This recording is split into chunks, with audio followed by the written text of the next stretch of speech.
Una donna di 89 anni è stata trovata senza vita qui a Trieste in via delle Beccherie al Civico 7. È stata trovata a terra con la gola tagliata. Sul posto i carabinieri della provincia di Trieste ma anche la squadra scientifica della polizia per analizzare tutta la scena.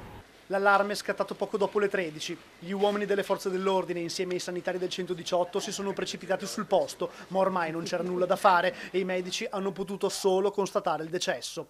Isabella Tregnaghi, il nome della vittima, una persona conosciuta a Trieste. Poco dopo il ritrovamento del cadavere, il presunto omicida è stato fermato. Si tratta di una donna di mezza età. La ricercata è stata identificata subito, forse proprio grazie all'impianto di videosorveglianza installato all'interno dell'appartamento al terzo piano della palazzina. Infatti la figlia dell'89enne, residente a Bologna, stava monitorando l'appartamento della madre attraverso il cellulare. La terribile scena, il corpo senza vita steso a terra, l'ha vista sul cellulare. Contemporaneamente all'arrivo delle forze dell'ordine sul luogo del delitto, gli investigatori erano già sulle tracce della ricercata.